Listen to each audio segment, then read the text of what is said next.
안녕하세요 시청자 여러분, 소름 돋는 밤의 이발금입니다. 1990년 10월 노태우 정부는 우리 사회에 만연한 부정부패를 일소하고 특히 범죄의 온상인 유흥주점을 철폐하기 위해 범죄와의 전쟁의 일환으로 심야 영업을 규제했습니다. 영업 규제는 무려 8년 8개월 동안이나 계속되었습니다. 영화 타짜에서도 보면 고니와 고광렬이 양주를 마시는 장면에서 심야 영업 단속 때문에 숨는 모습을 볼 수 있죠. 그 시대를 지내온 분들이라면 그 당시 불법 영업을 하던 술집을 찾아 술을 마셔본 경험이 있으실 겁니다. 그만큼 불법으로 영업하는 곳이 많았다는 얘기가 되죠. 1996년 7월에 발생한 대구의 수성구 온달식당 살인사건도 새벽 1시가 넘은 심야시간 불법 영업을 하다 벌어진 사건이었습니다. 온달식당은 1994년 3월 일반 음식점으로 등록 후 불법으로 칸막이를 설치해두고 시간 외 영업을 해왔지만 단 한 차례도 행정 및 치안당국의 단속을 받지 않았다고 합니다.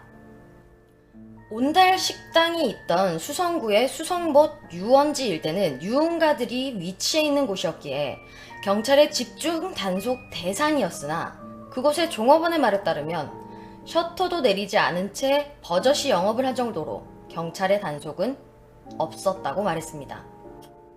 1996년 7월 8일 오후 11시 30분 남성 둘이서 수성구 상동의 수성못 유원지 부근의 온달식당에 들어섭니다.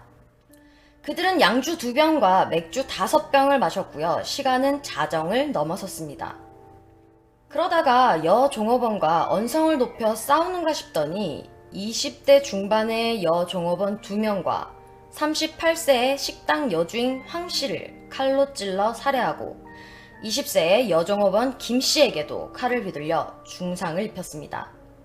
다른 테이블에서 술을 마시고 있던 종업원과 남성 2명을 흉기로 위협해 현금과 수표를 훔쳐 달아났습니다. 신고를 받고 출동한 경찰은 범인들이 범행 당시 1시간여 동안 종업원들과 태연히 술을 마신 점과 다른 손님들은 놔둔 채 여주인과 종업원 일부만 살해한 점, 자신들이 마시다 남긴 양주병과 술잔 전부를 가져간 점 등을 미뤄볼 때 강도를 가장한 원한 살인의 가능성이 큰 것으로 보고 수사를 펼쳤습니다. 또한 범행 직후 식당으로 전화 한 통화가 걸려와 숨진 여종업원의 삐삐 번호를 물었습니다. 현장에 출동해 있던 경찰이 그 전화를 받았고요. 숨진 여종업원의 삐삐 번호를 묻는 남성에게 발신인의 연락처를 대묻자 급히 전화를 끊어버렸습니다.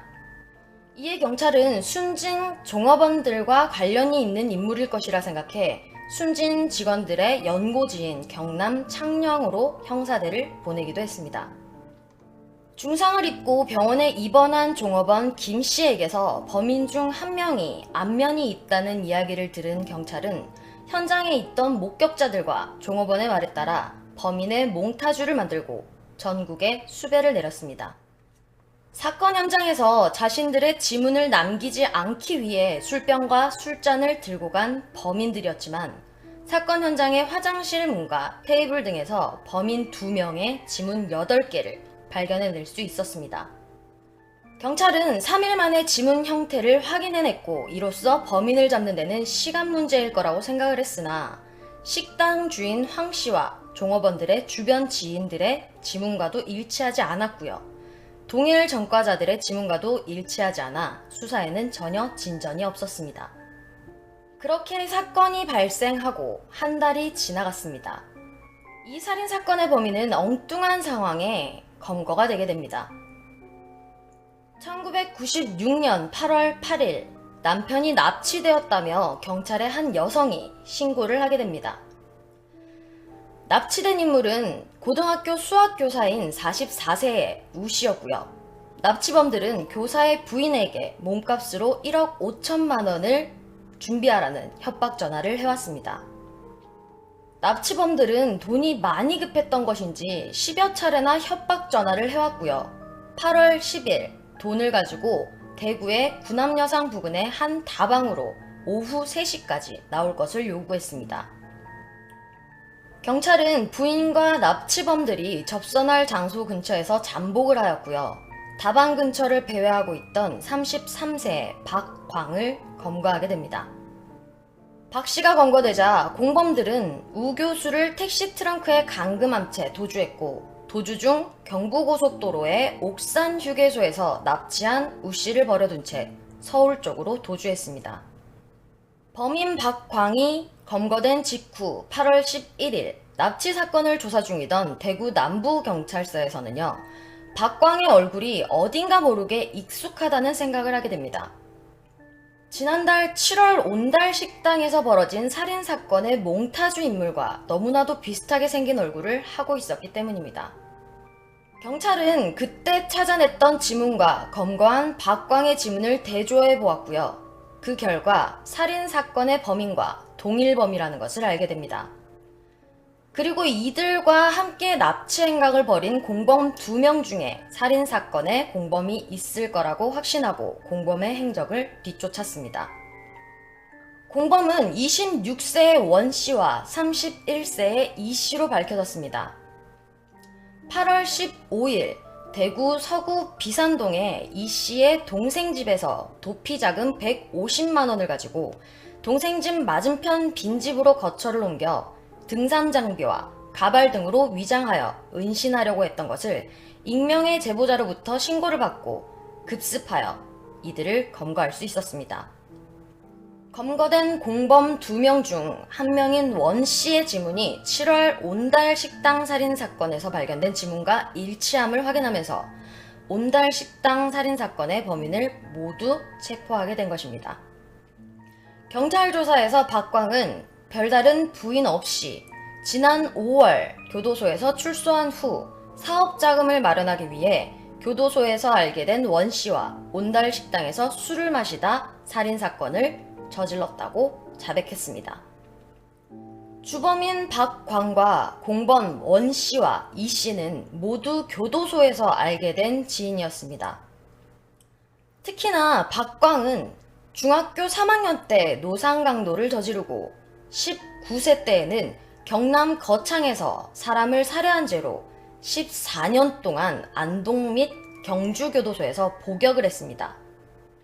복역 중 선반 2급과 목공의 상급 등 14개의 자격증을 취득하였고요. 중고등학교 과정의 검정고시에 합격하는 등 모범수 생활을 하여 살인을 저지르기 2달 전인 5월 25일 석탄일 특사로 가석방된 상태였다고 합니다. 살인사건 공범인 원 씨 또한 89년에 살인죄로 교도소에서 7년을 복역한 뒤 96년 2월에 출소를 했고요. 납치 사건의 공범인 이 씨 또한 전과 4범인 것으로 확인되었습니다. 7월에 벌어진 온달 식당 살인 현장에서 박광과 공범 원 씨의 지문을 발견했음에도 경찰은 이들을 검거하지도 용의자로 특정하지도 못했습니다. 전과자들의 지문관리 부실로 대조할 지문이 손상되어 이들을 빨리 검거하지 못했기 때문에 제2의 범죄를 불러오게 된 상황인 거죠. 흉악범 전과자가 출소를 하고 어느 지역으로 이사를 오게 되면 관할 지역 파출소에서는요, 그 전과자의 생활상을 수시로 체크를 해야 하고요. 그 전과자가 다른 곳으로 이사를 갈 경우에도 전과자를 계속 관찰할 수 있도록 이사를 간 해당 파출소에 정보를 이관해야 한다고 합니다. 하지만 이번의 경우는요, 살인죄로 복역을 하다 출소를 한 박광이 96년 6월 주민등록까지 주소지에 등록을 하였음에도 불구하고 아무런 점검을 경찰은 하지 않았습니다. 박광과 공범 원 씨 등이 온날 식당 사건 현장에서 700m 정도 떨어진 거리에 목공의 방을 운영하고 있었다는 사실조차도 경찰들은 까맣게 모르고 있었다고 합니다. 이로써 경찰의 강력범죄 수사가 얼마나 겉돌기식으로 진행되어 한 달이라는 시간을 허비했는지를 여실히 알게 해주었습니다. 박광과 공범들은 수성구 일대에서 자주 술을 마셨고 사건이 있던 날도 박광과 원씨는 함께 온달 식당을 찾았다고 합니다. 술을 시켜 한참을 마시던 중 새벽 1시가 되자 옆 테이블의 종업원이 중간 계산서를 들고 왔고 그 금액이 30여만 원으로 터무니없이 바가지를 씌운다고 생각을 해 실랑이를 벌였다고 합니다. 말싸움 도중 박광이 화장실을 갔는데도 여종업원이 화장실까지 따라 들어와 바짓가랑이를 잡고 돈 내놓으라고 꼬장을 피우며 돈도 없는 놈들이 술은 왜 마셨냐 라고 자신을 무시했고 그에 화가 나서 주방으로 달려가 흉기를 꺼내들고 그 종업원을 10여 차례 찔러 살해했다고 진술했습니다. 화가 나서 우발적으로 흉기를 휘둘렀다고 말하는 박광에게 수사진은 그럼 왜 다른 사람까지 살해했냐고 물어보았습니다. 그러자 그는 특별한 이유는 없고 내 얼굴을 본 사람만 죽였다. 손님들은 내 얼굴을 제대로 못 봤다고 생각했다. 막상 3명을 순식간에 죽이고 나니 사람을 너무 많이 죽였다 싶어 더 죽이지 않고 자리를 떴다고 진술했습니다. 살인을 벌인 후 도주 경로를 묻는 수사진에게 그는 도주하지 않고 대구 수성구 상동인 살인사건 현장과 같은 동네에 있는 자신의 집에 있었다고 말했습니다. 뉴스를 보니 수사 방향이 다른 곳으로 가고 있었기에 그냥 있어도 안 잡힐 것 같다고 말해 다시 한번 수사진을 민망하게 했습니다. 그는 범행 이후에 죄책감을 많이 느꼈고 죽은 사람과 유가족에게 진심으로 미안하고 양심의 가책을 느꼈기 때문에 부인하지 않고 모든 범행을 자백했다고 말했습니다. 살인을 저지르고 한 달도 채 되지 않아 다른 범죄를 저지른 이유에 대해서 묻자 살인 행각을 공범인 이 씨에게 털어놓게 되면서 이 씨의 범행에 가담하지 않으면 신고를 할까봐 함께 가담할 수밖에 없었다고 말했습니다. 이들은 출소 이후 박광의 집에 모두 함께 모여 살며 목공의 일을 해왔습니다. 그러다 온달 식당에서 살인 행위를 한 이후 7월 말 목공의 공장 설립 자금을 마련하자며 납치 계획을 셋이서 함께 세웠다고 합니다. 어떻게 알게 된 사이였는지는 모르겠으나 고등학교 수학 선생님인 우 씨에게 전화를 걸어 조카의 과외를 부탁한다고 서구 내당동의 횟집으로 유인해 그를 납치했다고 했습니다. 납치한 이의 몸값인 1억 5천만 원만 받으면 우 씨를 무사히 풀어주려고 했다고도 말했습니다. 이렇게 검거된 3명의 재판이 시작되었고요. 재판부는 술집 여주인과 종업원 등 3명을 살해한 후 도피 도중이면서도 현직 교사를 납치하여 거액의 몸값까지 요구한 혐의로 구속 기소된 박광과 공범 2명에게 중형을 선고했습니다.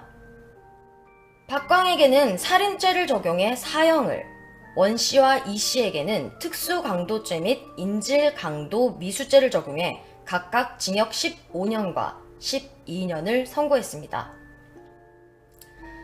이들은 바로 항소를 했고요. 1997년 5월 항소심에서도 박광은 원시민 사형을 선고받았습니다. 공범들에게는 징역 10년과 7년의 징역형이 선고되었습니다. 이들 셋의 형량이 확정이 되었지만 유가족들의 억울함은 감출 길이 없었습니다. 유가족들은 박광을 상대로 손해배상 청구 소송을 제기하였고요. 1억 3,600만 원을 지급하라는 판결로 소송에는 승소했습니다. 하지만 19세의 나이 때부터 14년간의 징역살이를 하고 출소한 지 2달 만에 다시 사형수가 된 박광에게는 재산이 전혀 없었기 때문에 보상을 받을 길은 없었습니다. 유가족들은 박광의 아버지에게 이 배상금을 받기를 원했으나 성년이 된 자식을 감독해야 할 책임까지는 없다며 사형수의 가족에게 배상 책임이 없다는 판결이 나와 손해배상 소송은 의미 없는 승소가 되었습니다. 이후 1999년 6월 26일에는 온달주점 살인사건 당시 중상을 입은 피해자 여종업원 김씨가 국가를 상대로 손해배상 소송을 냈습니다. 82년 강도살인죄로 15년형을 받고 96년 당시 복역 중이던 박씨를 국가가 아주 형식적인 심사만으로 가석방을 한 데다가 가석방 이후에도 철저한 감호를 하지 않는 등 범죄를 막지 못한 책임이 있다 라며 국가를 향해 손해배상 청구를 했죠.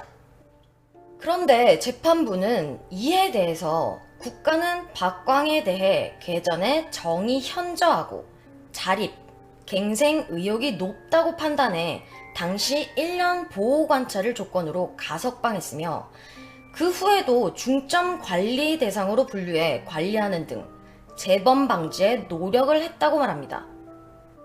그리고 온달주점 사건도 시비 끝에 우발적으로 벌어진 범행이므로 김 씨가 주장하는 데는 이유가 없다고 피해자의 소송을 기각했다고 합니다. 분명 수사 과정에서 범죄자에 대한 관리가 부족했다는 사실이 뻔히 드러났음에도 불구하고 재판부는 소송 자체를 기각해버렸습니다. 그리고 재판부는 피해자 김 씨가 박광에게 낸 손해배상 소송에서는 피해자인 김 씨에게 박광이 8,700만 원을 배상하라는 승소 판결을 내렸는데요. 다시 한번 말하지만 박광은 땡전 한 푼이 없기 때문에 이것 또한 의미 없는 승소였습니다. 도대체 복역 중 자격증을 따고 검정고시를 패스한 것이 무슨 개전의 정이 보이고 자립갱생의 의혹이 높다고 판단되어서 가석방을 해주었던 것일까요?